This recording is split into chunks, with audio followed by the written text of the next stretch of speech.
Not just activity, but skillful, disciplined. Take the classes to learn the skills.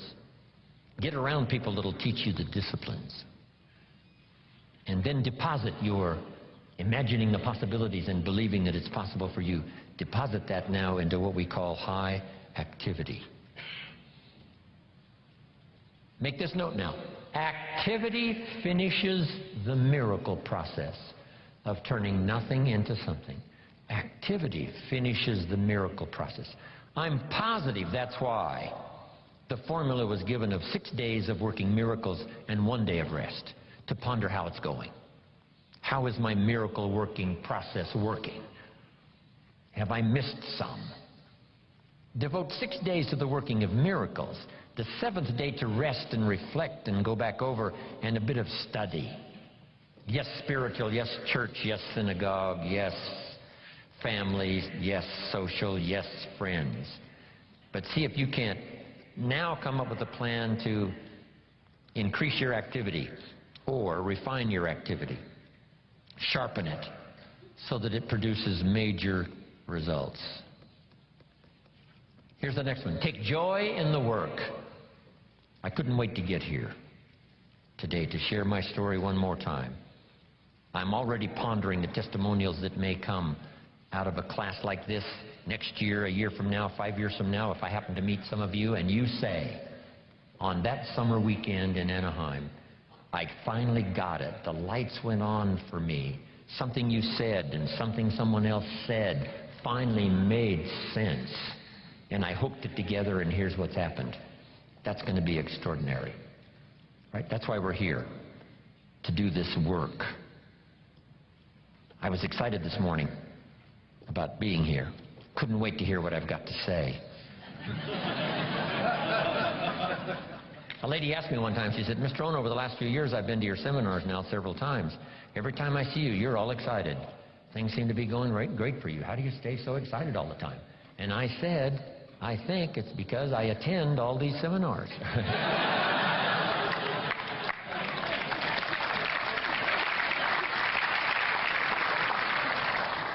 Because make this note now, because it's very valuable. If you struggle to make something clear for someone else, it helps to make it more clear for you. If one person listens and one person speaks, there is the opportunity for transformation for both.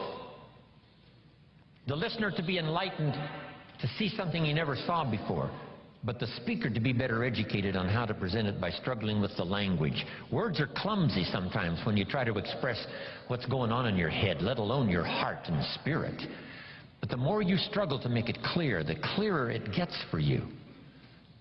So that both the listener could be transformed by what he hears, and the speaker could be transformed by the exercise of speaking, trying to make it clear.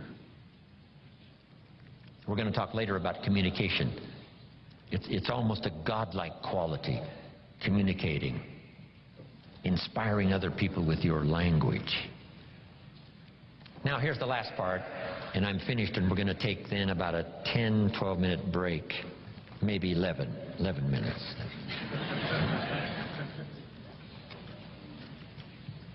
Here's the last one. Are you ready? Say, I'm ready. Ready. For the last one, develop the ability to share.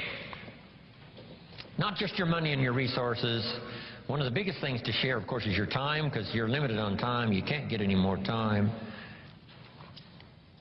Big decision for me to make, to come spend this weekend with you instead of with my children and my grandchildren. Right? I'm already wealthy. I don't need the money. So why would I come? Because my children and my grandchildren know this is part of our collective experience. They enjoy the testimonials that come later as much as I do, the letters I get and the phone calls, and the response that people say, hey, your grandfather came and made an extraordinary contribution. See my children and my grandchildren thrive on that story. So they were willing for me, instead of being in Carmel, sitting on the sand at the ocean where my grandchildren live, I'm here in Anaheim, California, spending this time with you. But I gladly do it. Here's why. It's an investment time for me to share. so that later comes the harvest. One, the harvest is by working hard to make it clear for you, I'm getting as much as you are. But then later hearing the testimonials. So I'm asking you to do the same in every format possible, whether you're asked to do training, whether you're asked to do teaching, whether you're asked to make a speech, always say yes, to the best of your ability, so that you'll have one more time to share, one more time to help somebody lift themselves from poverty to success, from doubt to faith, from illness to health, from skepticism to belief. One more chance, person to person, or class to class, or a little Sunday morning class, or a little home meeting, or a personal conversation at Denny's coffee shop. Tell somebody something good, something valuable. The payoff for you is in the attempt and the learning experience. And then the payoff later is to get someone's testimonial that's got your name included. So I want to thank you for spending all this time this morning. Let us now look at your watch, and let's be back at 10:31. Okay, just do the necessary quickly and come right back, because we've got to get to it.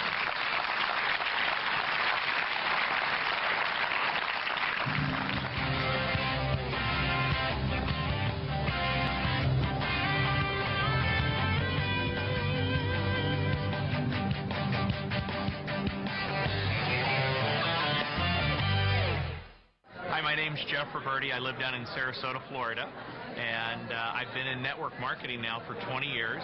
I got introduced to Jim Rohn back then. He's one of my original mentors, and some of the things he shared with me just changed my life forever. I've been a big student. I've kept myself in that learning environment, learning and growing with the books and the tapes, and like this weekend being here at this live seminar, and being able to spend 2 or 3 days with Jim and some of the other speakers is wonderful.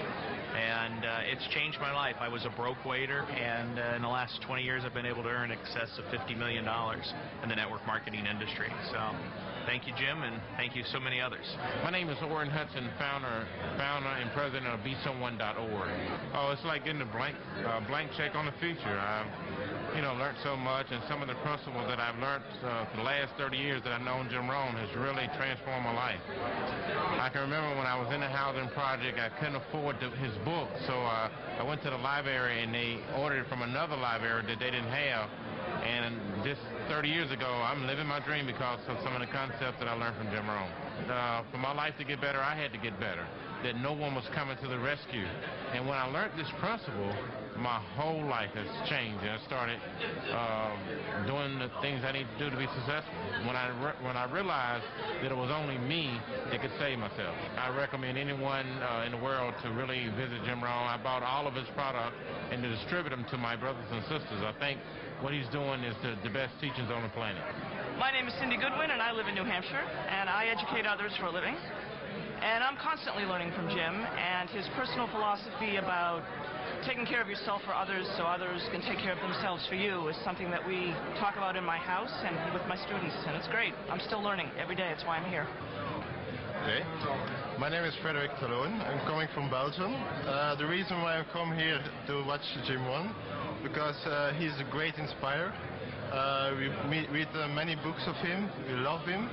And I would like to have his knowledge to help other people reaching the maximum in their life, and also want to follow them in his steps into the future. Hello, I'm Suzanne from Belgium.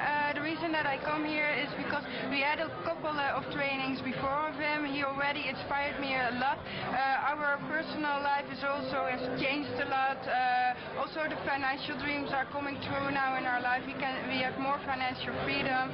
We help also a lot of other people also improve their life in health, but also in financial freedom, and it's really changing a lot of people, and that's what we like about Jim Rohn, and that's what we want to give. That's the reason why we are here. Hello, I'm Geert Wels, also from Belgium.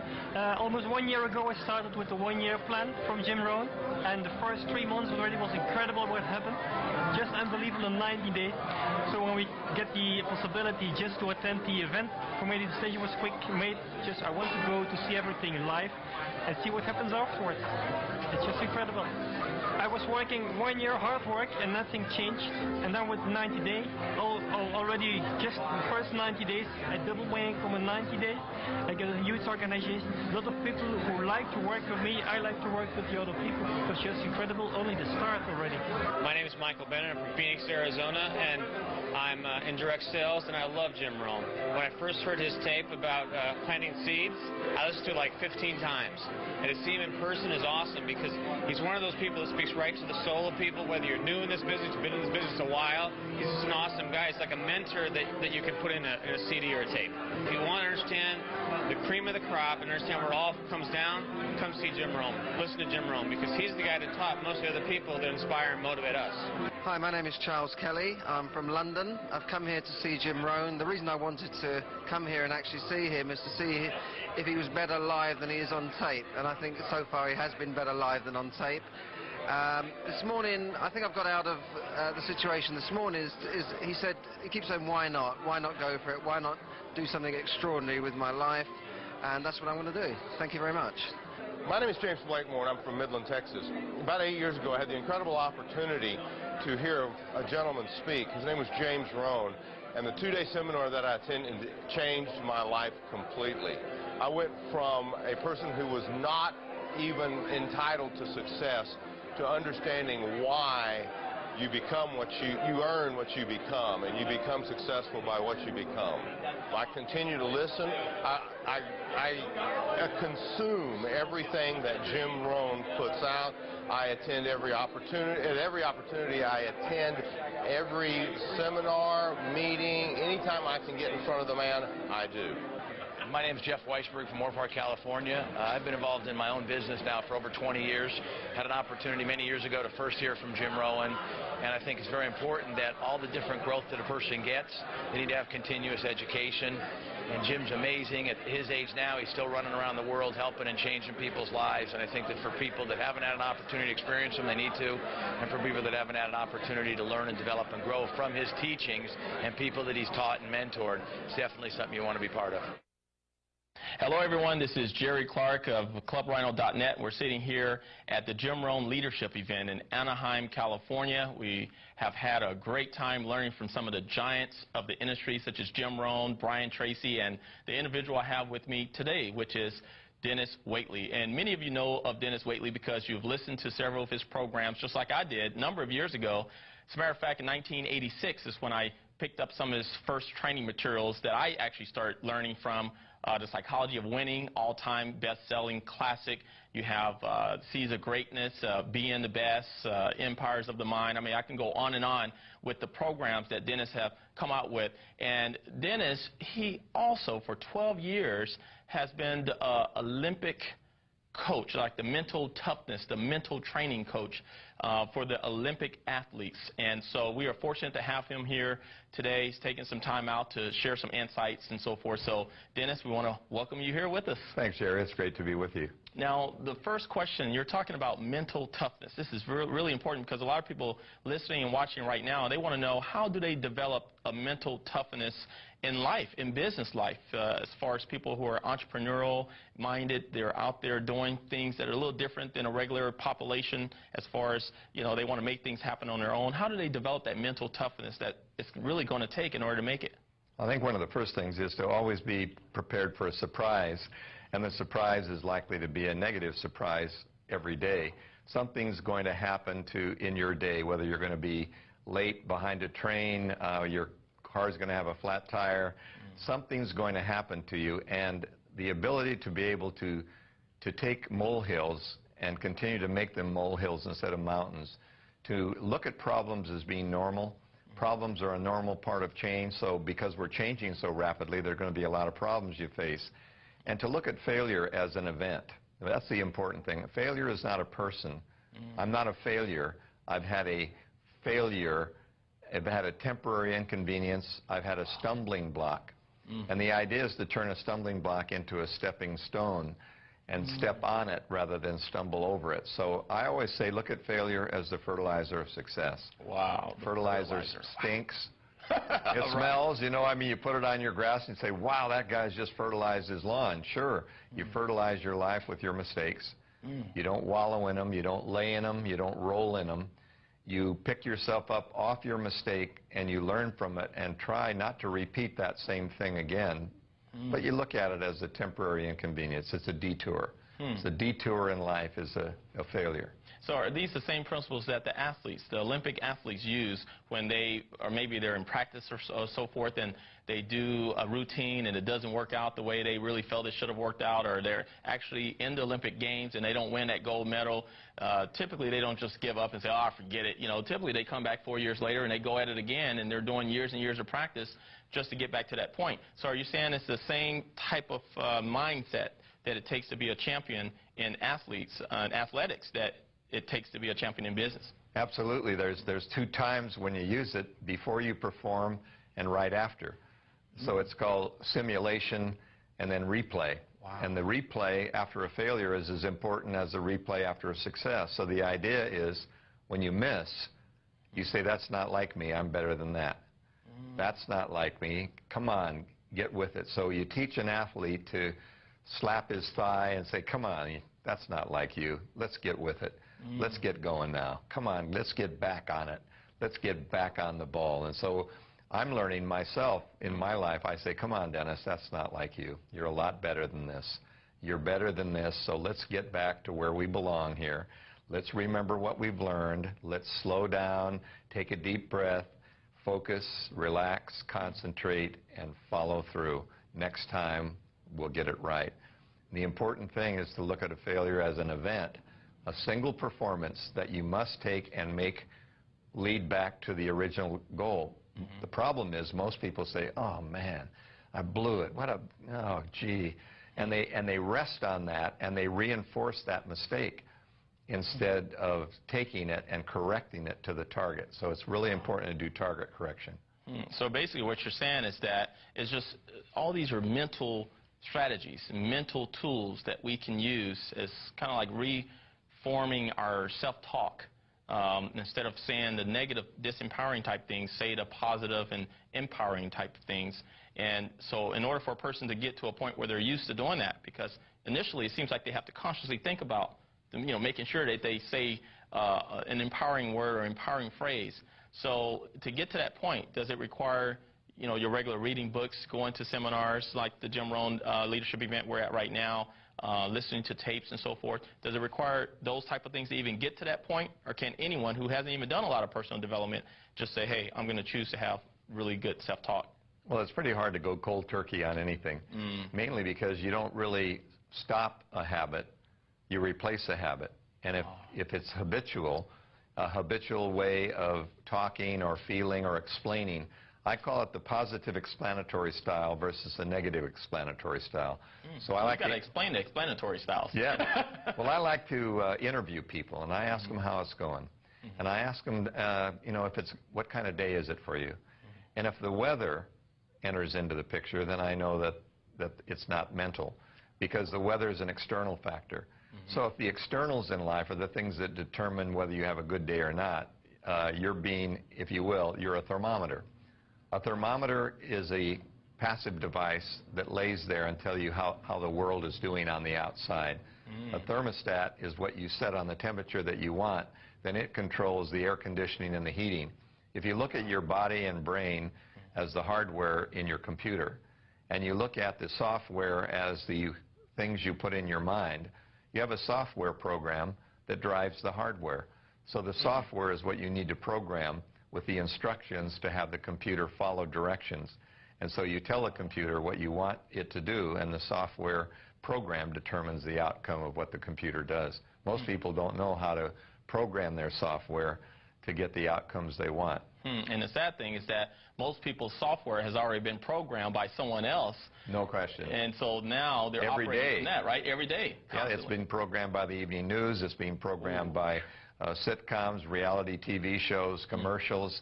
They tell us what to eat, they tell us what to buy, they tell us how to dress, they tell us what to think, they tell us who to vote for, and we just listen and we say, wait a minute, I'm too smart for that.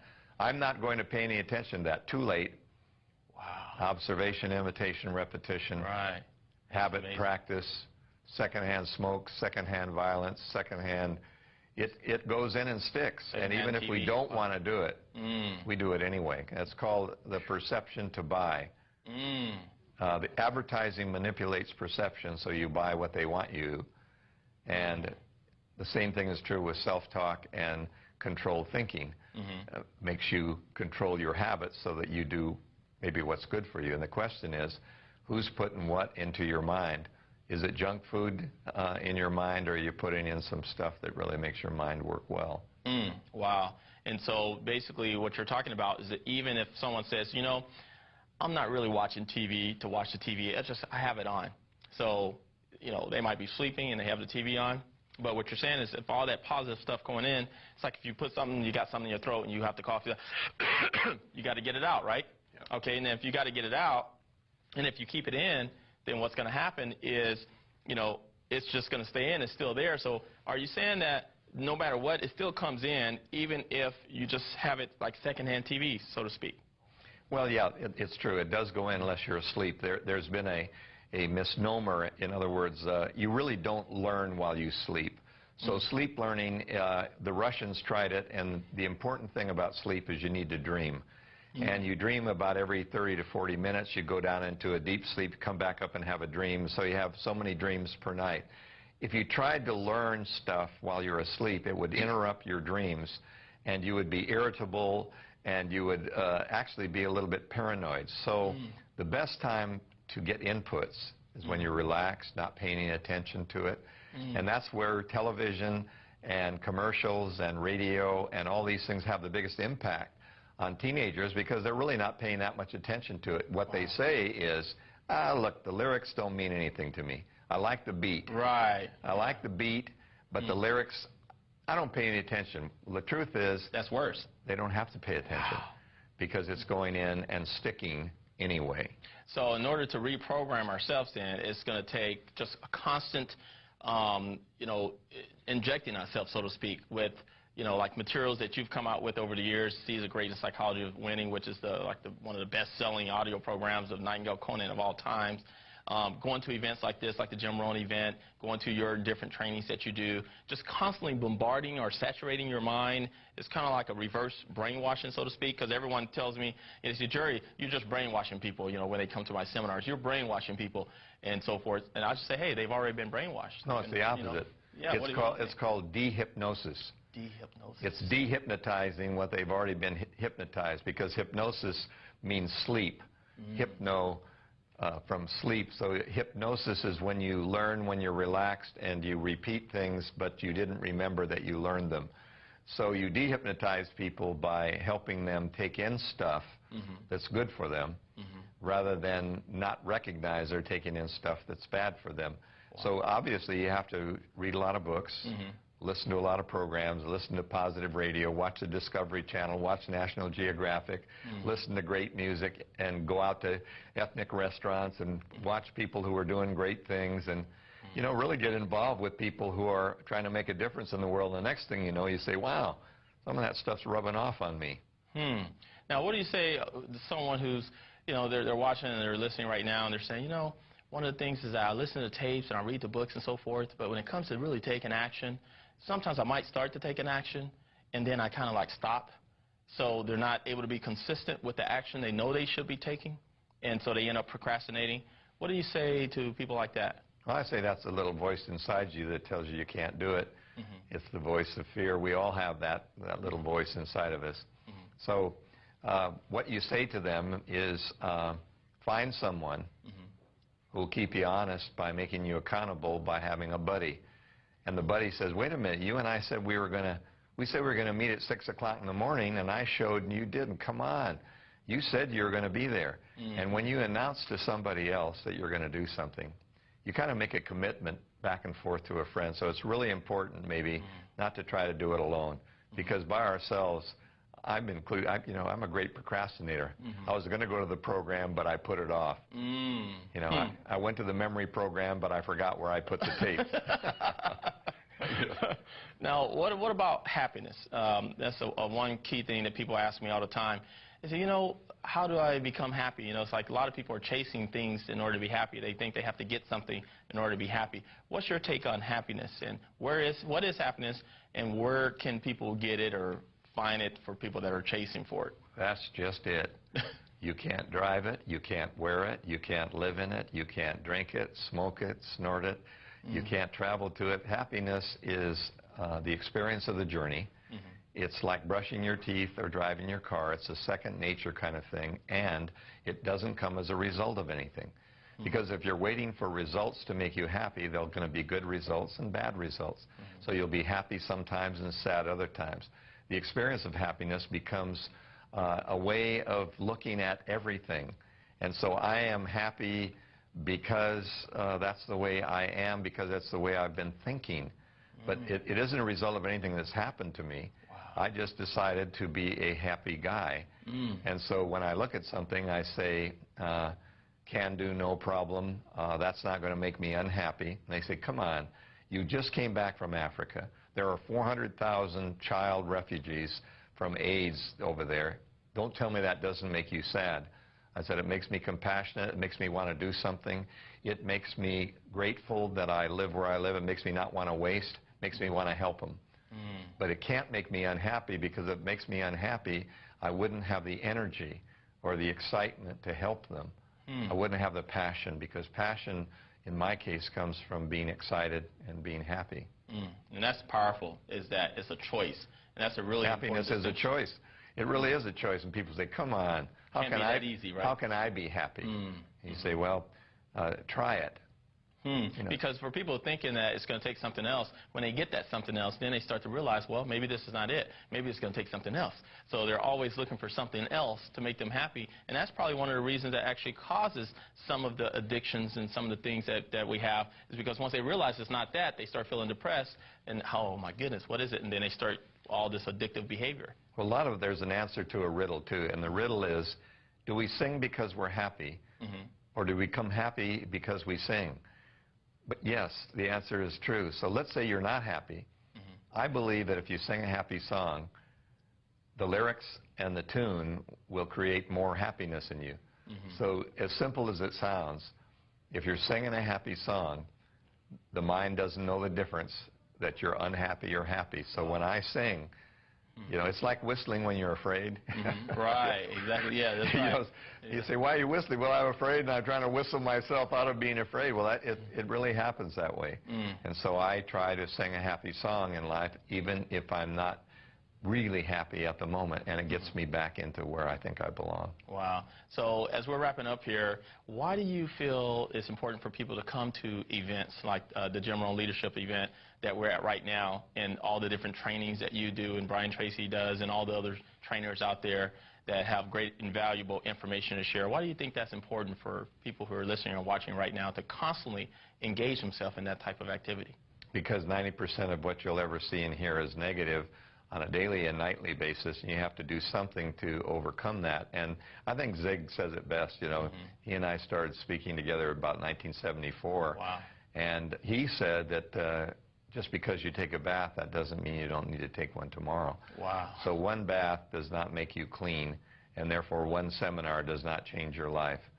Billy Graham and I are really good friends, and he said, I don't change lives, Dennis. I give them information, and I give them maybe a little bit of input to cause them to think a little more. But he said they'd have to come to hundreds and hundreds of meetings before they would decide to really make a change. So I think these meetings are catalysts. They're constant reminders that we can do this stuff if we just keep that more in mind than the evening news.